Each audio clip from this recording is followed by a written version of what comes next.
we have got a lot to talk about with this one. So, welcome back to the review and discussion for UnOrdinary episode 339. Guys, this could be the second to last episode of the season. There's still not really a hard confirm on that episode 340 is going to be the finale. But with everything that's happening and with the recent break that Uru took, I think it is likely that we could be at the end of season 2. So, with that being said, let's go ahead, jump into this. There is so much to talk about in this episode. It's long, and just so much happens in it as well. So I'm not even gonna edit this because it's just gonna be long. It's just gonna be long. So anyway, Headmistress Sylvia calls an assembly that everyone obviously attends. We see Evie's group. Particular groups that we make note of is Evie's group, Remy's group. John and Arlo are both sitting by themselves. They're not sitting with anyone, really, or it seems like they're not sitting with anyone. But we then see Sylvia walk in, but no one recognizes her, it seems. No one, the students just kind of, say, who is that? Who's that lady? So it seems like no one knows who she is, not even Arlo. But she introduces herself and tells everyone about what happened with Vaughn and that he's been replaced, saying there was an investigation, he was deemed unfit to lead the school, and so I am now stepping in.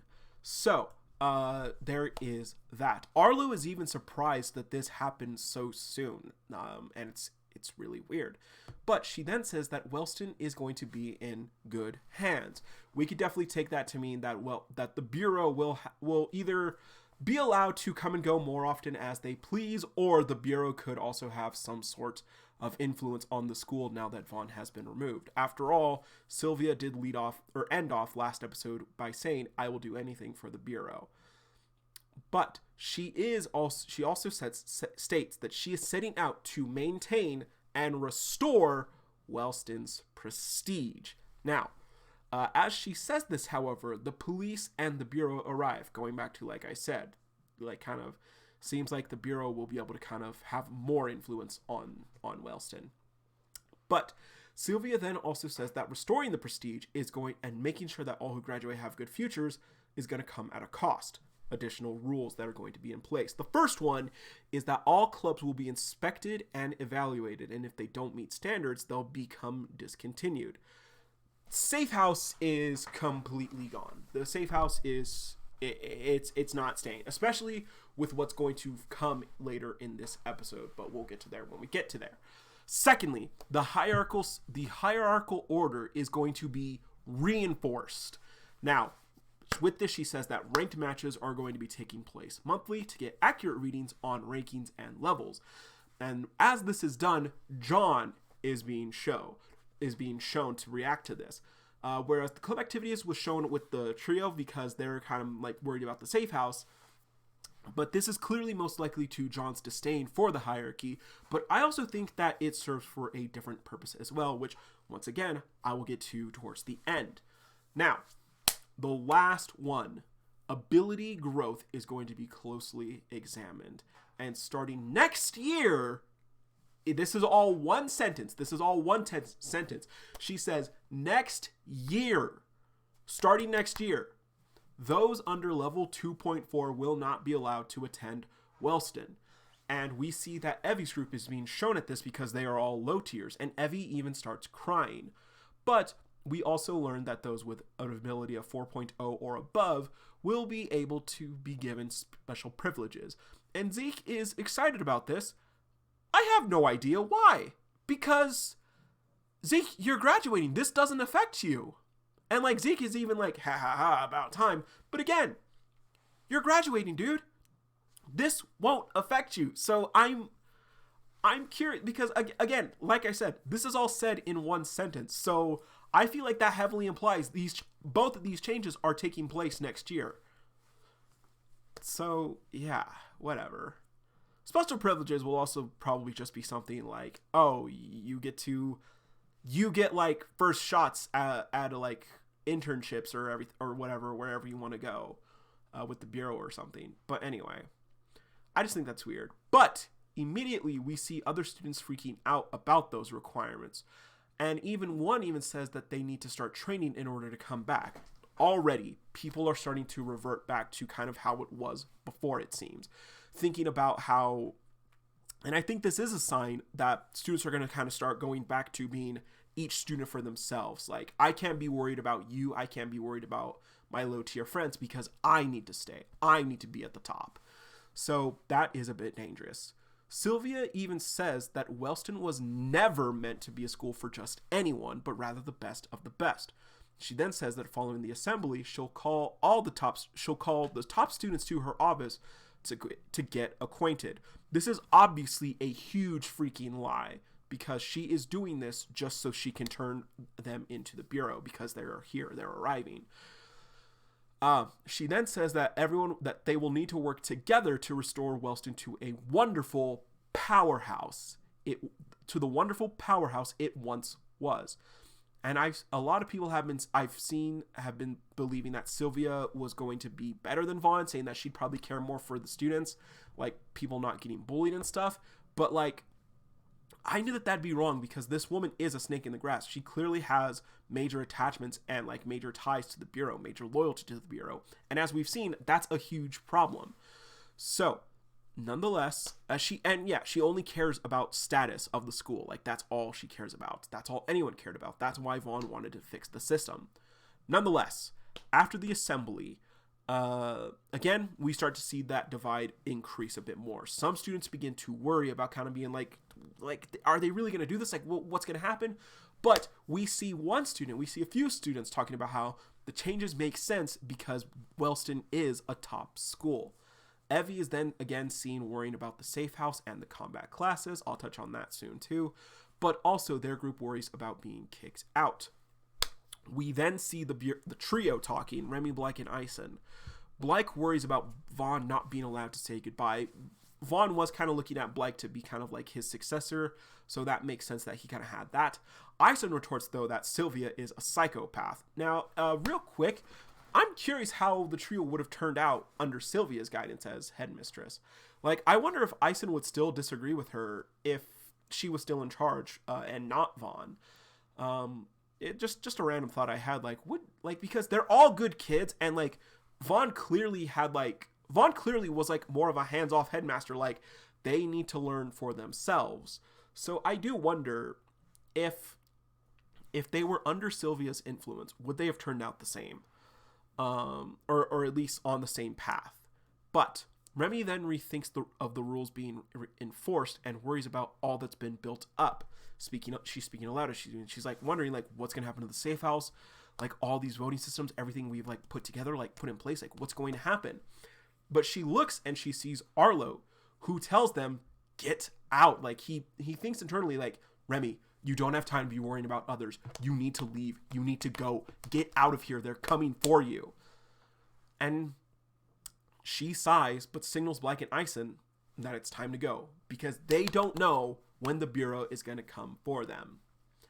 You guys can probably assume what follows next. Now, Sylvia is then in her office with the cops and is going over the list of problematic students. And at the top, of course, is Sarah and John with Spectre Association, and John with the distribution of UnOrdinary, followed by Arlo, and then Remy, Blyke, and Ison are the next highlighted ones. Cecile's obviously in her spot, but she doesn't have a record. But Remy, Blyke, and Ison are tagged with vigilantism and illegal substance distribution, which of course is bullshit. But one thing I did notice is strange is that they're not labeled as UnOrdinary distributors as well. Like, did no one at school see them putting up these flyers? Like, did no one see or report that? Okay, it makes sense. It makes sense that that John was reported, because he specifically told Zeke, I did this. I'm the one who did this. Tell the Bureau, tell them to come after me. And I just think it's weird. Like, I guess it kind of does make sense, because I guess Zeke didn't see them doing it, but whatever. Anyway, I just thought that was strange. I thought that was strange because Remy, Blake, and Ison definitely did more than John when it came down to the distribution of UnOrdinary. They actually distributed the flyers, not John. John helped out, but he did not distribute. Anyway, we then see Terrence. We do see Terrence. He is officially ranked as number 8, being 4.4, same level as Ison is currently listed as. I have 2 reasons why he shouldn't be listed. And this honestly actually is one thing that did kind of make me go ugh, seriously, come on. The first one is, it is heavily implied in episode 189 when Ison, Sarah, and Arlo are discussing it in the press room, discussing his papers and everything. And it's heavily implied that he entered Wellston with false documentation. Not the same case as John, not a similar case of where John said hey, please keep my level private or secret. It's he entered with false documents. He again, we still also don't even know if Terrence was his actual name. But beyond that, the second reason, he's dead. He's been dead for a while now. He's dead. He's not a student at the school anymore. He was completely arrested. Did they think he was going to come back? Why is he still on their record? That's all I'm saying. Either way, Sylvia sees the list, and she notes how 6 of the top students have these records, and obviously blaming Vaughn for this. But she also takes note why the title of Royals were given to Remy, Blake, and Ison instead of the actual top students, Sarah, John, Arlo, or even Cecile. But she makes note to call them in first, not John, the 3 of them, because they're the only ones. It's only them and John still at school right now. I'm going to touch on this again, like I always say, I'm going to touch on this later, but I think there is a reason for that. So, the trio is then seen running through the halls, trying to find a way out. That's when they spot Farah. Oh God, she's hot. Guys, she's so... She kind of a bad bitch, I'm not gonna lie. I saw her and my mind immediately just went damn, now I kind of know how everyone else felt when Valerie got fully revealed. But anyway, that's not important. Ison spots them, pulls the 2 of them back immediately, because he specifically recalls her being Fury based off of her voice, her body movement, and her scent, which Remy also takes note of. That's strange that Ison was able to recognize that. I am curious now, has Ison officially joined the high tier club? This is the first time we've seen him mention being able to memorize a person's scent before, or it could just be that he's gotten better mastery of his level. Maybe he's not a high tier per se yet, but maybe he has a bit of a level up of some capacity. He's been through a lot of shit lately. It makes sense. It would make sense. So he tells them hey, that's Farah. We don't stand a chance against her. And they then try to go out and find a window to escape. As they continue to wait, though, Sylvia wonders if they're trying to make a run for it, and Farah is being notified that, hey, keep an eye out, they may be trying to escape. The trio then gets to an empty classroom, but the whole school seems to actually be surrounded. Blake laughs that it wouldn't be so easy. Remy sighs, and once again, Ison starts freaking out, thinking about how he got himself wrapped in this situation. And Remy says there's still a way out, even if it's by force. And her and Blake stand up and tell Ison that they just need to stick together. And even they are nervous because they are seen sweating still through this whole thing. But they just smile at their friend, who sees that they're in the same boat as him and they're in it together. But he just gets up and he just thinks to himself, you guys are such bad liars. I love this scene. I love this scene so much. this scene right here is definitely my favorite scene in the episode, and it's one of my favorite scenes in UnOrdinary. I think it's such a good scene because it's basically Remy and Blythe are so aware of the trauma that Ison has been through, of what they have put him through, about how much he freaks out about the situation he's in. And they're in the same boat. They're in the same boat as him, but they tell him like, hey, we just need to stick together. It's going to be okay. And Ison just accepts that you guys are right. You guys are fucking lying, but fuck it. We ball, guys. And I loved it. So, they then start running through the halls together, with Ison leading the charge with his ability, able to see through the walls to see oncoming guards. Unfortunately, after a bit of running, they do get caught, and are even told that they are on charge, that one of their charges is the illegal distribution of substances. Or the distribution of illegal substances, which Blythe calls out that it's the Bureau as the ones doing it.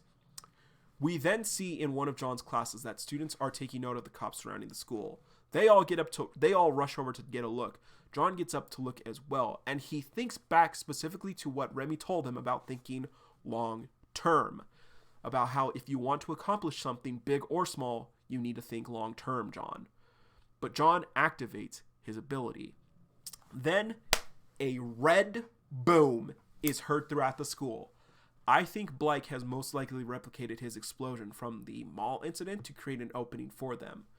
But John starts walking, not paying attention to anything that anyone else is saying, only focusing on what the Bureau has done to Sarah and his family, and only focused on making the Bureau pay. Now, Uru made John think on what Remy said specifically about thinking long term. So I do think that John is either going to be stopped himself. He's going to have kind of, I think we're going to see the two Johns come back, like him being like, fight them, hurt them, they hurt Dad, and him saying like, think long term, like I can't do this right now. We could see that again. Or someone else could stop him before he really acts out. Whether it be Arlo telling him, John, trust me, don't do this, don't, please. Or it could be Cassandra getting a hold of John, maybe, or Remy saying, John, we have to go. Don't do anything stupid, please. I think there is a possibility that John is going to stay at Wellston, because I also think that Sylvia has plans for John, whether that be reinstating the hierarchy like she said and forcing him into the position of king. I think that's what Sylvia's plan is. I think she wants to try and have influence over John. Now, obviously, she's a part of the Bureau. She does probably think, oh, late bloomers, trash, get them the hell out of here. But the reason why I specifically think she wants him to stay at Wellston is because she wants Wellston to be a powerhouse school. John is the strongest student, possibly the strongest male student in history. John is one of the strongest people in the series, like without a doubt. So I am curious. She has to have plans for him because she specifically targeted the trio first. And she wants to reestablish hierarchy the way it should be, much like Arlo was in the beginning of the series. So I do think that she has plans for John, and that even Sylvia could be like, John, don't do anything. She could have a mental ability. And she could like see John like, and she could probably like mind control John like, hey, don't do anything. If she gets out of hand, she could be like, hey, stop. Or Cameron could show up. Cameron could also be like, hey, leave my nephew alone. Or he could be like, John, stop it. Who knows? But nonetheless, people have also speculated that John could be taken in by the Bureau to join Jane as like an experimentation. Season 3 could revolve around getting John and Jane back. Who knows? But, or Jane might have died from a broken heart, and John is taken in because they need to get the amps back. Anyway. But I think John is going to be staying at at Wellston. My initial reaction of like John being where hold up. The season 2 art, the return art, where I said a long time ago, John is the only person in the season 2 art in his Wellston uniform. So what if he ends up alone at the end of season 2? I said that, guys. I said it. Nonetheless, moving on. So let's see. Okay.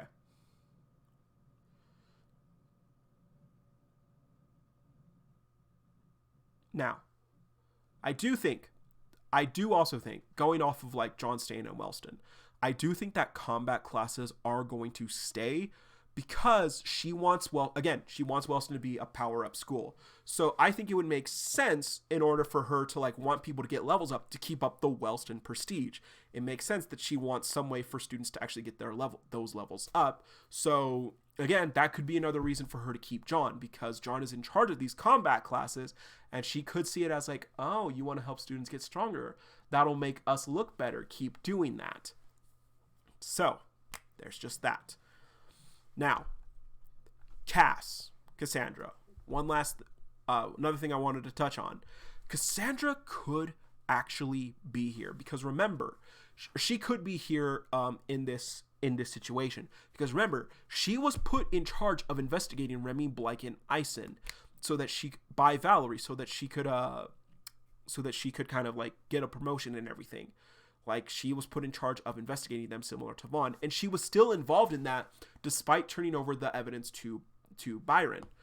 So she could still be here, and she could be how they have backup, how they're able to get away and get out of Dodge. But with that, I did also think, could someone die today? Could anyone actually be killed off from our list of allies? Ison, as far as we know, we don't have an official canon level up for him yet. Ison is the weakest of the main cast, and he could very easily get outmatched. Fury could even be like, oh, I remember you from last time. Bam, killed. Or could Cass be killed by Farah for interfering? Farah does seem to be incredibly ruthless in her attacks, so I do wonder if she's going to be like, oh, you're betraying us? Boom. She was working with the vigilantes, everyone. So there's that. There is that. So episode 340 could be the season finale. We don't know for sure. There's been no official announcement or anything like that. But this was a fantastic episode. And it has one of my favorite moments, like I said. Remy, Blake, and Ison standing together is a powerful scene, because Ison has always been there for his friends, no matter how much shit they get him into. Let's be real, Remy has gotten Ison into a lot of shit. But even here, they're telling him, hey, we're fucked, but we have each other and we can do this somehow. Ison has always been there for his friends when they needed him. And I do think that scene in the classroom was them telling him, hey, you've always been there for us. We're not going to abandon you either. We will just have to wait and see if they can get out of this. If they can still protect their friend the way he's always tried to protect them. Honestly, this episode's not perfect. I still don't know if season 2's finale is going to beat season 1's finale. But it's pretty close. It's pretty close, I think. This episode is easily a level 9.5. And that could change depending on what happens in episode 340, honestly. But for a setup episode for the War of Wellston, which is what I'm still calling it. I'm still calling it the War of Wellston. Oh, also, Vaughn and Keen could probably show up too. Vaughn and Keen could probably show up as well. But I think it's a perfect way to set up for the War of Wellston. And if we get the finale tonight, I'm sure that Uru's got something cooked up. So, with all that being said, let me know what you guys think about episode 339 down in the comments below. It's good to be back, guys. And I am worried about what's going to happen next. We're going to have to wait and see, because episode 340 is sure to majorly hit the fan. And with all that being said, see you, Space Cowboy.